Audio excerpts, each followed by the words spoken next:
কখনো চায় না রোহিঙ্গা সমস্যার সমাধান হোক, এবং বাংলাদেশের পক্ষে ভারত অলরেডি তাদের অবস্থান জানিয়ে দিয়েছে যে তারা বাংলাদেশের পক্ষে ভোট দেবে না রোহিঙ্গা ইস্যুতে। বাংলাদেশ যত প্রকার ইনিশিয়েটিভ নেয় ভারত এর পক্ষে ভোট দিবে না।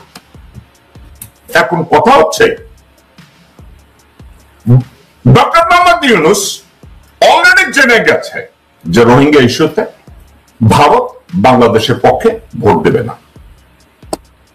বাংলাদেশের পক্ষে যদি ভোট না দেয় তাহলে ভারতের কাছ থেকে কোনো কোঅপারেশন আমরা পাবো না। আর আরো একটা কথা, আমরা অর্থাৎ ডক্টর মোহাম্মদ ইউনূস উনি চিন্তা করেছে আমি জাতিসংঘ মহাসচিবকে আমার পার্সোনাল রিলেশনশিপ বিল্ড আপ দিয়ে তাকে যদি আমি পার্সোনালি ইনফ্লুয়েন্স করতে পারি, আমার করিডোর দিতে হবে। আমার আলটিমেট টার্গেট কি? রোহিঙ্গাদের তাদের দেশে প্রত্যাবর্তন করানো। চায়নার সাথে ওনার বুদ্ধিমত্তা দিয়ে, ওনার বাস বিচার দিয়ে ডক্টর মোহাম্মদ ইউনূস চায়নার সাথে সম্পর্ক বিল্ড আপ করেছে, জাতিসংঘের সাথে সম্পর্ক বিল্ড আপ করেছে। এখন জাতিসংঘের সাথে সম্পর্ক বিল্ড আপের পরে তারা যদি ডক্টর মোহাম্মদ ইউনূসকে বলে let's make a road map, আমরা এই রোহিঙ্গাদের কেমনে ব্যাক করাবো, রোহিঙ্গাদের সাথে কি করে আলাপ আলোচনা করব, মিয়ানমারের সাথে আমরা কিভাবে আলোচনা করব, একটা প্যাসেজ তৈরি করো, বাংলাদেশ আমাদেরকে অ্যাক্সেস দেয়। সেই প্রস্তাব তারা মায়ানমারকেও দিছে। ওকে, এই বিষয়ে তোমাদের সাথে রাষ্ট্রীয় পর্যায়ে কথাবার্তা বলতে হবে। এখন এক্ষেত্রে বাংলাদেশকে প্রপোজ করা হয়েছে। বাংলাদেশ বলছে প্রত্যেকটা সাবজেক্টকে বাস বিচার করে আলাপ আলোচনা করে আমরা করিডোর দিতে আমাদের আপত্তি নেই। আপনারা কি কখনো শুনেছেন বাংলাদেশের নৌবন্দর অর্থাৎ চট্টগ্রাম পোর্ট, মংলা পোর্ট, এগুলো যখন ভারতকে দিয়ে দেওয়া হইতেছিল, ভারতের লোকরা এগুলো এসে নিয়ন্ত্রণ করা ধরছিল, মির্জা ফখরুল কি কোনো মন্তব্য করেছে?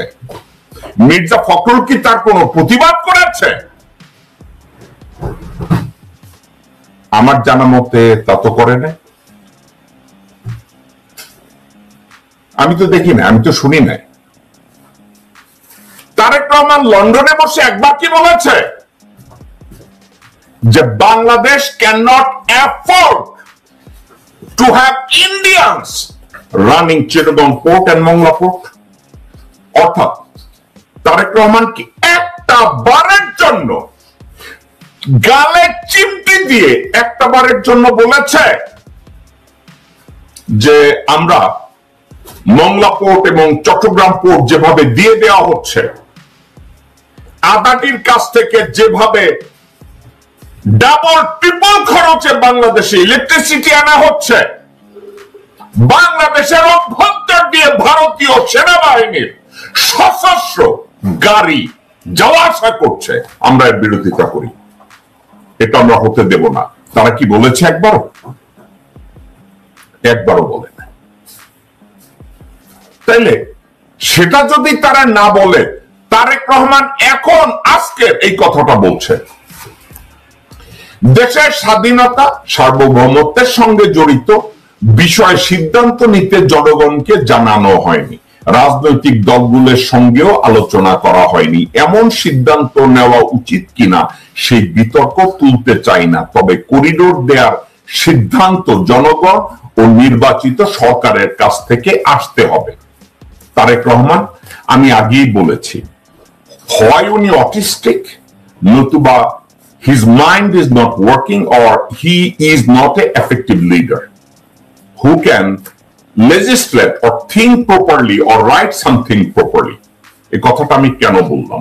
আপনাদেরকে যদি আমি জিজ্ঞাসা করি, এই তারেক রহমান কি আজ পর্যন্ত একবারও বলেছে ভারতের সাথে যতগুলো চুক্তি হাসিনা শেখ এবং আওয়ামী লীগ করেছে প্রত্যেকটা চুক্তি উইথহেল্ড করা হোক ফর ফার্দার রিভিউ? দর্শক কিন্তু একবারও বলে নাই। মির্জা ফখরুল ইসলাম আলমগীর এটা নিয়ে কি একবারও বলেছে? একবারও বলে নাই। মির্জা ফখরুল বলে নাই, এ বলে নাই, রুহুল কবির রিজভী বলে নাই, সালাউদ্দিন বলে নাই, আমানুল্লাহ আমান বলে নাই, মোহাম্মদ সালাম বলে নাই, আমির খসরু মাহমুদ চৌধুরী বলে নাই, মির্জা আব্বাস গোরখোদক মির্জা আব্বাস গোরখোদক আব্বাস সেও বলে নাই, আব্দুল আওয়াল মিন্টু তাবিত আউয়াল ইশরাক সাদেক হোসেন খোকা কেউ বলে নাই, আজকের বলে নাই।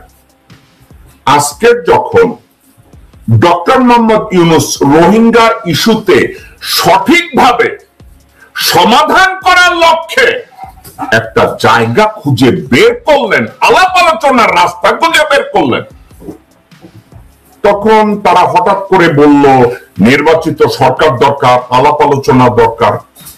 তো আপনারা বাংলাদেশের বুকের উপর দিয়ে যখন ভারতীয় ভাইকেল যাওয়া শুরু করলো, মিলিটারি ভাইকেল, একবার আপনারা কেন প্রতিবাদ করেন নাই? বাই দ্য ওয়ে, জনাব তারেক রহমান, জনাব মির্জা ফখরুল ইসলাম, গোরখোদক আব্বাস, মোসাদ্দেক ফালুক একবারও কেন বলেন নাই? আজকের কেন বলতে হলো? আর বিসাইডস আপনাদের কার অজানা আছে যে রোহিঙ্গা ইস্যুতে ভারত জানিয়ে দিয়েছে বাংলাদেশের অবস্থানকে ভারত সাপোর্ট করবে না? আপনাদের কার অজানা আছে? দর্শকবৃন্দ, আমার কথাটা একটু মনোযোগ দিয়ে আল্লাহর ওয়াস্তে আপনারা নিজেদেরকে জিজ্ঞাসা করেন। তারা জানে যে ভারত রোহিঙ্গা ইস্যুতে বাংলাদেশকে সাপোর্ট করবে না। বাংলাদেশকে কে সাপোর্ট করবে জানেন? পাকিস্তান। দর্শকবৃন্দ, আমি আপনাদেরকে গল্প শোনাচ্ছি না, আমাদের দেশটা এগোবে কি দিয়ে? আপনারা একজনকে মেম্বার বানান ইউনিয়ন কাউন্সিলে, যে টিপসই দেওয়ার যোগ্যতা রাখে না। যারা ইউনিয়ন কাউন্সিলে গিয়ে গম আর চাল চুরি করা, ওই যে কি জানি আছে না, খাবি খা, খাওয়ার বিনিময়ে কি জানি, খাবি খা, খাওয়ার বিনিময় খাদ্য, কাজের বিনিময়ে কাবি খা, কাজের বিনিময়ে খাদ্য, ওইটা টাকা পয়সা চুরি করে। ইউনিয়ন কাউন্সিলের মেম্বারেরা লেখাপড়া জানে না। তারা বলে আমরা তো লেখাপড়া জানি না। আমাদের আমার গ্রামে এক লোক আছে, তার নাম ছিল বারেক চকিদার। বারেক চকিদার মেম্বার হয়েছে, তারা যদি কয় তুমি একটা আইন প্রণয়ন করো, আপনার গ্রামে হাজার হাজার মেম্বার আছে, কোন মেম্বারকে যদি বলে তুমি একটা আইন লেখো, ও কি করে আইন লিখবে? আমাকে একটু বলেন তো। কারণ কি জানেন, আমাদের কাউকে অ্যাকাউন্টেবল করা হয় নাই যোগ্যতা ভিত্তিক বিচারে। একটা সমাজকে ডেভেলপ করার জন্য যেসব ব্যক্তিদেরকে নির্বাচিত করা দরকার, আমরা তাদেরকে বাদ দেই, আমরা তাদেরকে ভোট দেই না। প্রকৃষ্ট উদাহরণ কি জানেন? কামাল হোসেনের মতো লোক, ডক্টর কামাল হোসেনের মতো লোক মিরপুরে ইলিয়াস মোল্লা, খালেক এদের সাথে বিপুল ভোটের ব্যবধানে তারা ঠকে। তাইলে আমরা যদি বলি যে আমাদের দেশের জনগণ লাত্তি খাওয়ার মতো লোকজনদেরকে তারা নির্বাচন করে, তা আপনারা নির্বাচন করবেন ইলিয়াস মোল্লা, পকেট মাইক, ইলেকটেড করবেন আরাফাত, তো আপনারা পাবেন কি? আপনাদের তো কিছু পাওয়ার যোগ্যতা নেই। অথচ এখন এক্ষেত্রে আমার জনগণ হিসেবে আমার একটা কথা আছে, আমার যোগ্যতা আছে, আমাকে তো ভোট দেওয়ারই অধিকার দেওয়া হয় না। আমি গালিগালাজ করি তাদেরকে, যা তা বলে আমি গালিগালাজ করি। কেন আমি গালিগালাজ করি? একটা কারণে, কারণ গত 53-54 বছরে বাংলাদেশের কোন একজন নির্বাচিত ব্যক্তি, হুয়েদার এটা ইউনিয়ন কাউন্সিলের মেম্বার অথবা শহরের কোন কমিশনার অথবা কোন এমপি, নিজের থেকে কৃতিত্ব নিয়ে বলতে পারবে না I have written a legislation. লেজিসলেশনের অর্থ হলো একটা আইন প্রাথমিক পর্যায়ে যখন উপস্থাপন করে ওটাকে বলে লেজিসলেশন, ওটাকে অ্যাপ্রুভ করার পরে দ্যাটস বিকাম ল। বাংলাদেশের কোন এমপি এখন পর্যন্ত দাঁড়িয়ে বলতে পারবে না I M a good parliamentarian, I had submitted a legislation in favor of the people on behalf of the country. এখন পর্যন্ত বলতে পারে না। তাহলে আপনারা বলবেন তাহলে এত এমপিরা শয়ে শয়ে হাজারে হাজারে এমপি হয়েছে, মন্ত্রী হয়েছে, তারা কি করছে? নিজের আখের গুছাইছে, নিজের ব্যাংক বোঝাই করছে। এখন এখন একটা কথা বলেন, একজন এমপি মন্ত্রী এদেরকে আপনারা লক্ষ লক্ষ টাকা বেতন দেওয়ার পরে গত 54 বছরে একজন এমপি বলতে পারবে না আমি একটা লেজিসলেশন তৈরি করেছি এবং সাবমিট করেছি। তো আপনার ট্যাক্সের উপরে যারা লক্ষ লক্ষ টাকা নিয়েছে তার একটা লেজিসলেশন লিখতে পারে নাই, একটা আইন প্রণয়ন করতে পারে নাই, একটা আইন পাস করাইতে পারে না on behalf of the people. Corridor, Myanmar সীমান্তে মায়ানমার বাংলাদেশের মধ্যে একটা করিডোর দেয়া হবে, এটা নিয়ে বিভিন্ন মহল থেকে মির্জা ফখরুল আলমগীর তো পাগল হয়ে গেছে করিডোর নিয়ে, তারেক রহমানও পাগল হয়ে গেছে, বিএনপি তো পাগল হইছেই। তো তারা একের পর এক এমন ভাবে পাগল হইছে যে এই পাগল হওয়া নিয়ে সবাই একটার পর একটা বিবৃতি দিতেছে। কিন্তু আসলে এই করিডোর সম্পর্কে আমি আপনাদেরকে একটা কথা বলি,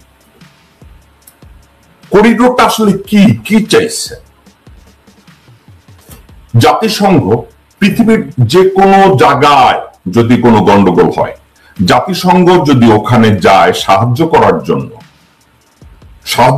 জন্য গেলে জাতিসংঘের নিজেদের এমপ্লয়িদের এবং রিপ্রেজেন্টেটিভদের ওই দেশের সাথে আসা যাওয়ার জন্য তাদের একটা প্যাসেজ তৈরি করতে হয়। ফর এক্সাম্পল, জাতিসংঘের লোকজনরা যদি মায়ানমারে গিয়ে কথা বলতে হয়, বাংলাদেশিদের সাথে কথা বলতে হয়, বাংলাদেশের মায়ানমারের সাবজেক্টে বাংলা